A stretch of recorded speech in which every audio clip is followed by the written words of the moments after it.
What is even happening in the RV industry right now? What is this?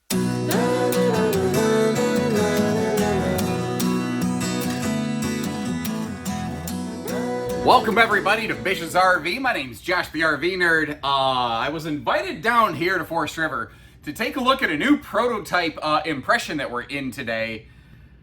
I don't know if it's genius or insanity. I need you to chime in on the comments and let me know what you think of this thing. So first of all, compared to last year, impression doesn't look at all like they used to. They went away from like they had the cheapest basic fiberglass skin they could. They had not fancy looking decals. Their decors were okay. And this year, they said, you know what? Forget that. We are going to be something a little more memorable.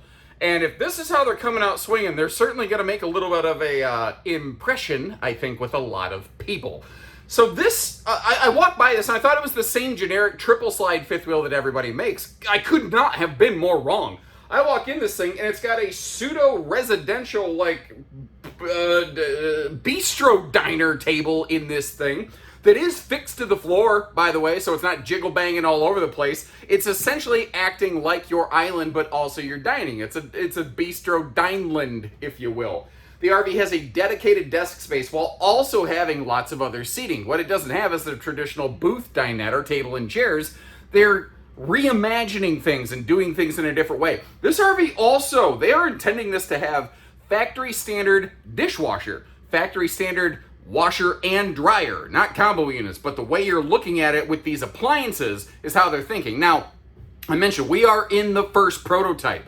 So they were kind of just building the shape of it. They know that it currently has no hanging closet space. That's not how it's going to end up. We're going to talk about some of the ideas that they might have down the line, and I would love to have some of your input, because when RVs are still in a working flux state like this, your input can more quickly affect the direct final production product. So if you like how we get you these early things and help you have a voice in the next thing that gets built, hit that subscribe button and let's go.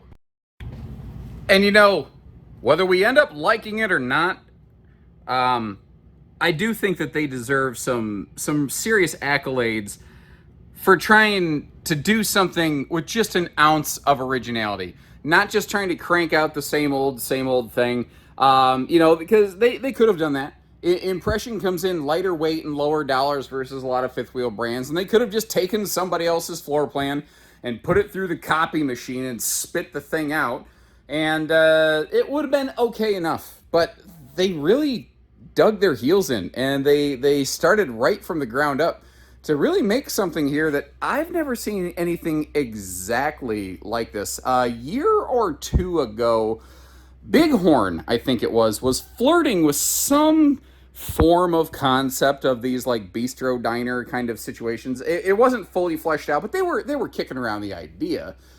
It looks like Impression made it across the finish line, and this looks like a space warp light fixture, like you're going through that thing, I don't know, I'm a nerd, that's what I think when I look at it. That's just my hot 2 cents right there. Which way do I want to go? I keep spinning around like a record, baby. The entertainment center, you're straight across from a big old jumbotron right there. The hide-a-bed over next to that entertainment fireplace is not in the best viewing location, but I think that's kind of a secondary sort of concern. I really like what they're doing here. Instead of having speakers wired through the whole RV, which is just, it creates extra potential for failures, they're including dual Bluetooth speakers with this. You see those little mount locations there. There's USB plug right in the middle to charge them up.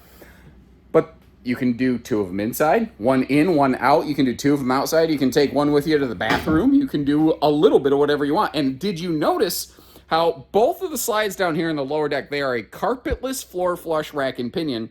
And Impression, they don't do floor ducted heat vents. They just don't do those. Now, to keep this thing cool, 1 air conditioner is not enough. I'm currently on 15 amp power running 1 of these Coleman Mach air units, the one up in the bedroom, so that we can do a better noise test when we're close to it. And yeah, it's centralized, but it is doing almost nothing for the lower deck here.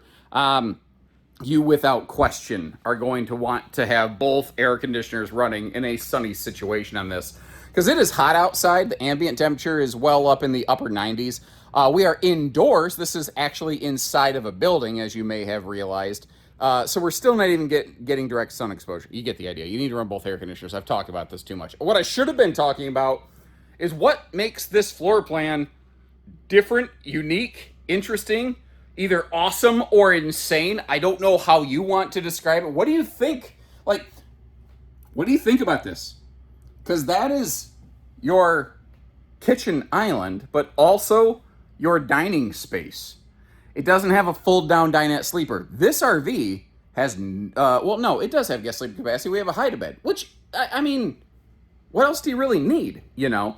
It's got a built-in dedicated desk space over here with that fold-away guest chair. There's actually a shelf that folds under that if you want to add like some extra basket storage. You got the pop-up power tower over in the corner of that desk. And if you watch a lot of my videos, how many times have I asked a question, would you, instead of a traditional dining arrangement, like a desk that overlooks a campsite window? And the answers flood in, OMG, yes. Well, someone finally did it. Impression has been doing a couple of these now. Now, a few other brands have started doing a little bit of it too, but it looks like Impression's really starting to make a regular diet out of it. I will say that the woodwork is not black. It's in the darker brown tone family, but against the super bright light that you have hitting you in the face on these things, it kind of looks that way. I have to, again, mention, we are in the first prototype. They're going to adjust the spice rack a little bit. They're probably going to inset those things instead of having the salt pepper shakers stick out a little bit. They went to what they're calling the 12-function kitchen sink, but it's one of those where, you know, it's a farm sink with a bunch of extra pieces and a cup washer on it. But also a factory standard dishwasher, like a giant mega-dollar luxury fifth wheel. This is one of the interesting things on Impression. They have made their career out of sneaking in luxury fifth wheel features into a more affordable price tag, but not all of them. Not all of the luxury fifth wheel features. And I hope you appreciate, I'm sharing the up and down and in between and everything else. It's like a 16-inch travel trailer oven. Now, it's got that nice big drawer below, which kind of visually makes it look bigger, but it is a smaller oven. And for some people, that's going to be a problem. I get it. That window, by the way, is going to get centered up in that wall and slid up a little bit. All of these windows, I'm not upset about at all. I do want your opinion on this, though. They were thinking of, instead of a theater seat, what if we went with a pair of chairs? My 2 cents. I'll go first, and it doesn't mean my opinion's right and anything else is wrong. This is just my 2 cents. I prefer a theater seat here because it's straight against the television. With recliners, you're constantly bumping into the wall. If you want to actually recline, you have to drag them out away from the wall a little bit, and that sounds like not fun to me. Either way, though, whether it's recliners or a theater seat, you'll have a nice place right there to kick your feet up. And we start opening this because so much of it is windows. That means that you lost opportunities for storage.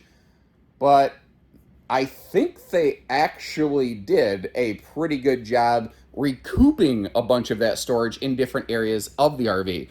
Like, you see a dedicated vertical pantry next to the 12-volt compressor fridge. You've also got upper and lower cabinets with drawers and like a legit serious coffee bar between the fridge and the entertainment center. And then the entertainment center is the biggest single pantry I've ever seen in an RV. I can literally go in there and close the door and hide in it. It's huge. And of course, we have a little bit of guest capacity right here. But it's a surprising model. It feels like a giant wide body RV, even though it's not, even though it's way lighter weight, because of the color contrast, this very open concept, and just the crazy stupid amount of windows they have in this thing. It looks and feels much, much larger. I highly encourage you to check one of these out in person. And this is where, like, I walked in and I was blown away by the living room. Then I realized, oh my gosh, this is a front bath and a half model right here. I wasn't even prepared for this. And just like the dishwasher is going to be factory standard, this is going to have a factory standard washer dryer unit built right into it, right from the factory level. And these cabinets up here, they are tall. I really give them credit for utilizing every inch of space wherever they possibly could. That is also a large sink in this half bath. There's nothing small about that whatsoever. And what, pardon me, what I think is cool about that is like in a lot of laundry rooms, people have an extra large sink for all kinds of various purposes. That's really handy. Frankly, I'm not even joking. I think you could bathe a baby in that. If you're watching the grandbaby for the weekend or something, I actually think you have room for it. And this, yeah, it's awesome that it's a laundry room. I kind of forgot it happens to also be a half bath. And did you notice that towel rack built right in? There's some awesome thoughts applied to this. And it's funny, the little towel racks and stuff, those kind of concepts are things that we at Bish's RV have been flirting with on like our own exclusive brand of trailers that we may or may not have in the works. I'm just going to kind of drop that teaser in there. Okay, remember how I said I left the air conditioner open or turned on in the upper deck? This is as loud as it gets right now. Okay, now, that's when the air is non-ducted. So if we even just close those fins and we redo the unofficial science test here, that's how loud it is when it's centralized. It is, those Coleman mock airs, they are quiet. Now, originally the RV industry kept calling these things CPAP stands. My understanding, I'm not a CPAP user, my understanding is certain types of machines you don't want above your head because of like water runoff. I don't know. Are the household and USB outlets, they're on both sides of the bed. Are they good down at the bed level? Should they be up higher? Should they be in the middle? I kind of feel like middle, right? So you could reach it around the corner to power up your device in bed, but you also, you could have them up on that side stand. I don't know. That's just my 2 cents of the matter there. Now this is what they call their King Versatilt system, where I think that's a 70 by 80 king bed in the slide. But it can convert over into like a daytime, lounge. I got a question though. When you're looking at a fifth wheel with an east-west bed slide like this, even when the bed's in the down position, there's plenty of room to get through. Does it need to have the Versa incliner thing or not? Now you can see the indirect lighting under there. That's awesome for nighttime navigation because it won't directly affect your eyeballs, The bed does have storage below it. But maybe it's just a proto thing, maybe they haven't ironed it out, but the location or the strength of the struts was not sufficient to allow the bed to stay in the up position while you're trying to get to the storage. Now, when you sit down over here, I think that window is actually centered in the wall, so when the door's not covering it, it'll look a lot more symmetrical. It looks janky and wonky right now, but that's not their fault. It just is, I suppose. We've got great dresser space in here. There's no actual closet space in this room, so I kind of want to point that out. You will notice as we go through this prototype that there's no actual hanging storage in the front. They are not going to leave it that way. We'll talk about that when we get there, so just, don't worry your pretty little head. That won't be a problem. And again, I need some input from you here on this half bathroom. This giant backlit mega mirror. This looks phenomenal. They decided to try to go with the dual sink double lavatory. I know from asking in a lot of my videos how a lot of people feel about that, but maybe you feel differently about it here because this is a giant counter space, so you still have decent space in the middle. Let me give you a look at the storage that currently exists down here, and then I have a question for you. Do you like the current sink and cabinet arrangement, or would you prefer one sink? And if it is one sink, please also let me know, would you like the sink set left, right, or center? My personal opinion is that I would like the sink in the center with a big mirror in front of it, a wastebasket below, drawers on the bottom right and left sides of it, and then miniature medicine cabinets on the right and left corners. So I actually want this mirror myself to shrink a little bit and create little medicine cabinets over here and on the opposite side. So it'll still be symmetrical, but now you have a little more upper cabinet space and you're not constantly bending over for everything. Although they got really good power outlet locations in here, that they did well. When you're in these front giant mega bathrooms, toilet space is not a concern. It is big, it's real big. Giving you a look here, you do have the little corner leg up in the shower. It is a two-piece shower enclosure. That's again one of those things where Impression has some of those big luxury fifth wheel features like the washer dryer, but they are still a little more budget focused. So it does not include stuff like the the one-piece mega molded enclosure. They don't do the crazy belly wash blaster stuff in there or anything like that. They've got the conventional 4-inch bathroom fart fans. They don't have the big mega fans, anything of that nature. This front area, though, this is what they're trying to do something different with. And it sort of reminds me of like a Cougar 355 FBS, where I think they're trying to potentially make it something else. Because as you look at this right now, there's no hanging storage. What they're going to do is make like a giant U-rack all the way around the upper side of this, to make the whole thing potentially one giant literal walk-in closet.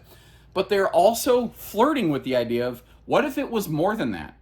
And I was chatting with a couple of the fellows earlier, and we were saying, what if that was just extended a little bit? I was actually talking to Hunter, if you watch his videos, and we had the exact same thought. Make that a little bit deeper. You've got the perfect power outlet location, and make that a laptop station. Because the thing that they did here that was smart is they actually put central air ducts up in this front room. So when they put some doors on this to close it off, because it will have doors, it just doesn't currently, this could be a private front office kind of RV, very private. I think that little cushion ottoman thing there is just there as a bit of a placeholder. They'll probably come up with a different chair arrangement if they choose to do that. But those are the sort of ideas that they're flirting with here. I'm not exactly sure what these power outlets would be good for, unless maybe you have like I don't know. What would you use these for? I'm not entirely sure, because you don't need washer dryer hookups in this front bathroom because you already have them in the mid bath. And here's a thing I forgot to talk about. Having washer dryer hookups in the middle of the RV is the best location for them. In terms of if you're going to drive down the road, it bounces those machines the least amount to keep them in the best shape and working order. What I'm estimating here looking at this, though, is we're not going to have stellar road mode. Let's check it out. Oh, okay, so I was definitely correct about the road mode, but remember when I said this feels like a wide body rig? One of the things I didn't attribute that to, because I just didn't consciously register it, is this is dual full depth super slides. So your entertainment refrigerator slide, again, rack and pinion floor flush, is over here on the right. Your, seating on the left. They are both rack and pinion. Now, you can see how they come right up and the carpetless flaps kiss that table. So if the RV's been in storage a while, those carpetless flaps are going to curl a bit. Once they get warm and you step on them, they settle down. What I noticed, and I don't think it's exactly been solved for yet, because it's new, is you can't leave the chairs on the floor when you close the slides. Something's going to get absolutely destroyed if you try to do that. So if you appreciate how we take the time to close all this stuff up to show you around, hit that subscribe button or just leave us a note that says, hey, thanks, nerd, whatever the case may be. I do think, though, I don't know that this is a model that you're going to get because you want to use it bouncing down the road a lot. This feels to me like something you're going to get and stay put for a while. Am I wrong about that? One of the other challenges to working way ahead of the curve and getting early access to RVs like this is final weight and measures are not yet set. I'm not even sure if I'll be able to have them on screen for you. Hopefully they're able to give me at least some working figures that are subject to change that you were able to look at just now. But just going off experience and going off the size of this thing, I think that probably a heavy duty 3/4 ton pickup is probably about the least you'd possibly consider. And if you're looking at serious cross-country towing or through mountains, I'm not sure that single rear wheel 1 ton and above isn't the wrong answer here. This is a big rig. Now, they actually run 2 different nose caps, and unfortunately, we are right up against this sucker next door, which ignore that kind of pseudo wood plank print on that fiberglass. That is that's something that is not happening, that they tried, and it's just not going to end up working out, and it's on a totally different product. You can see the name sticking out there, but there's some interesting things coming from the Hemispheritage Glen family. I'll just simply say it that way. This does have 4-point electric leveling like all the Impressions do. It's long enough to accept a 6-point. It's not heavy enough that it requires it. And despite all the enhancements and improvements they've made, at its core, Impression is still working on being a not break the budget brand camper, you know? So things like a 6-point hydraulic leveling, they just don't do here, nor will they do it as an option. Now remember the dual Bluetooth speakers that we looked at inside? They got a handy little mount for one of those if you do want to bring it outdoors right here. And this is weird. I don't think in my career I can consciously remember, anyway, a single time I've seen a converter panel outside of the RV. There's nothing wrong with it. It's very easy to access. I don't hate it. I've just never seen it. Huh. I don't know. Do you like the idea of more of your converter fusey stuff being in the pass-through of an RV? Let me know. You see you got a gas grill, propane hookup over there. The underbelly is enclosed. It is forced air heated. Radiant barrier. It does have holding tank heaters. Impression doesn't actually, to my knowledge, cold chamber their RVs. They do still use the same style of sticker everybody does. If you want to make an RV advertised as, quote, 4 seasons, what you do is you take a leaf, a sun, another leaf, and a snowflake, and you put them on a sticker. Now, I'll give them credit that they did not call it a 4 seasons package like the RV industry loves to do. They called it extended season package. I want to give them some serious credit for that, for not trying to overpromise and underdeliver. What that basically means is that if it's going to drop below freezing tonight and come back to above freezing tomorrow, you're okay. Beyond that, I can't make you promises because they haven't made you promises. And did you notice the vastly improved grade of fiberglass they're using now compared to what they had previously? The whole look of this thing with that very light silver kind of look. It might pick up a little bit more sun than a polar white exterior, which you see on your slide side walls. So it gives you a very easy contrast to understand what the color package of this actually is. But it's not like a jet black package that's gonna cook you inside from the scalp down. 3,000-pound towing hitch still on the back of this, because that's just how Impression do.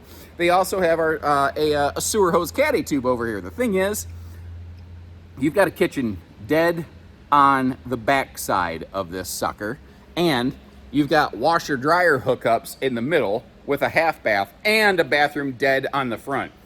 I just don't think it's possible to have all of it mashed together. The thing is, the way that this is actually working is that front sewer outlet, that is actually your front bathroom black and gray. The middle right here is for your kitchen, your half bath gray and the washer dryer dump. I don't think the washer dryer actually has a holding tank. I think the washer dryer is a direct dump system. Now, our lower deck slides are rack and pinion. Our upper deck slide looks to be a Schwintek system, and I just got a dizzy head rush standing up after squatting down. Turns out when you're only talking and you forget to breathe in, sometimes your body goes, I need air. And one more thing, guys. Hang on. I got a call coming in. Hello? Hello? Yeah, that idea stinks. Anyway, I forgot what I was getting at. Check the link in the video description. At the time this video comes out, these RVs are not even in production. This model's not in production. I don't know what it costs sitting here right now because it's not done. They haven't finalized yet.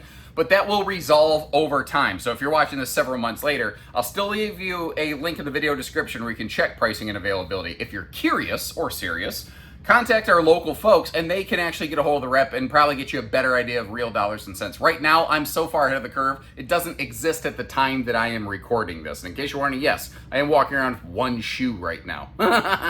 I'll see if I can't dig up some links to a couple other Impressions in case you're curious as to what else they do. I would say I'd find you a similar floor plan, but like, you know, there's a 355 Cougar, front bath and a half Cougar, or front bath Eagle. They ain't nothing like this though. This is its own animal. What do you think? Does this sink or does this swim? I'm not sure, really. So let us know. Take care, stay safe, have fun, and happy camping, everyone.